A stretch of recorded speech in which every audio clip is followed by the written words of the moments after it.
Real peace is more than absence of the war. It is an absence of the causes of the war.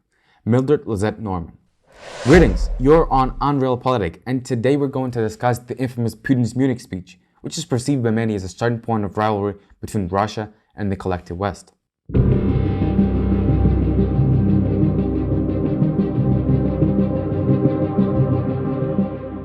The USSR has experienced a defeat in the Cold War. Therefore, the West enjoyed the unification of Europe and the fall of the Berlin Wall. Well, Russia turned out to be stuck in a severe economic crisis, which undoubtedly affected Russian foreign policy. As political scientist Zbigniew Brzezinski once said, "For America, Russia is much too weak to be a partner, but still too strong to be simply its patient."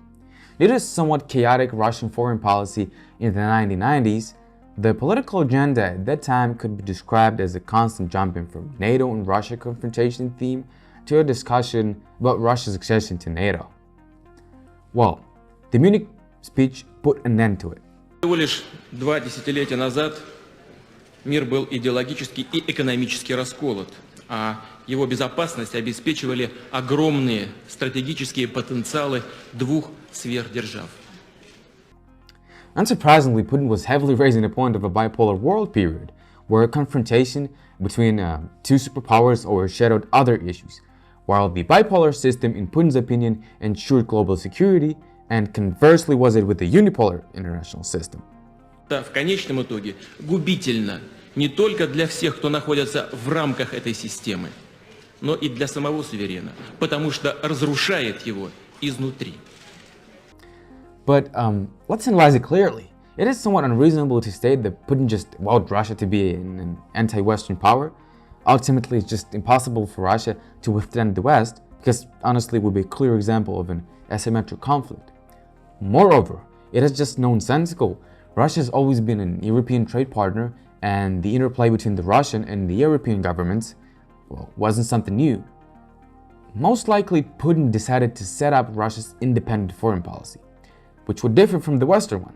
Более чем тысячелетней истории, и практически всегда она пользовалась привилегией проводить независимую внешнюю политику. Мы не собираемся изменять этой традиции и сегодня. But there arises a question. What in Kremlin's opinion independent foreign policy means? Many would say it is to be free from one's impositions.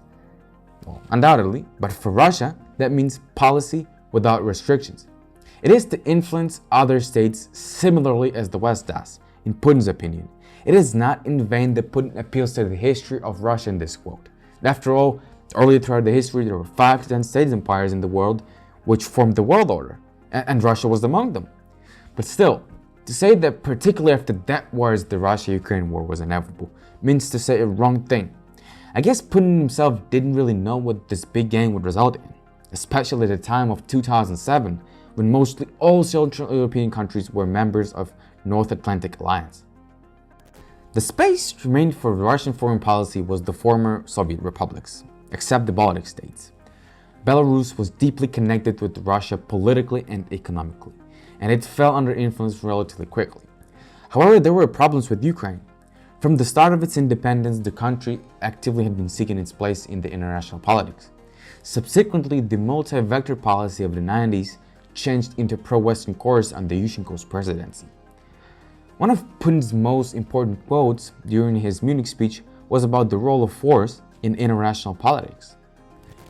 The use of force should be a really exceptional matter, comparable to using a death penalty in the judicial system of certain states. I'm convinced that the only mechanism that can make decisions about using military force as a last resort is the Charter of the United Nations. But why then Putin turn to military intervention, which he some called the last resort? Let's take a look at the strengths and weaknesses of Russia as an international player. On one hand, it is a power with the serious raw material resources and large lobby among European governments. At least it has a sizable army, or had one. But all these advantages are characteristics of hard power. Economic pressure, physical intervention, these are not the trends of 21st century politics, but the tools of 20th century politics. The real trend in 21st century politics is an indirect influence on power through values and culture, through the attractiveness of one's own system. Look at the European Union. Many states do not seek membership because Germany and France are pressuring them with sanctions and military intervention. It is an attractive system. So what could Russia offer against this?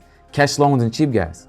Well, Putin had lost the battlefield on the terms of Western countries and decided to impose his own game, where he believed he was better. But, well, something went wrong. The small victorious war in Ukraine turned to big regional conflict, with the prospect of not being defeated, but being bogged down there for many months. So to conclude, Putin's Munich speech set the tone of Russia's foreign policy.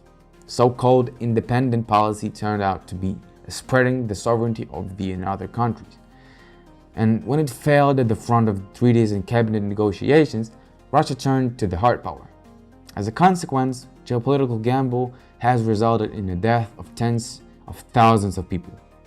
Russia's government inadequate assessment of the invasion of Ukraine, negligence in relation to the repercussions and possible negative scenarios made these events one of the bloodiest pages of the world history. See you next week.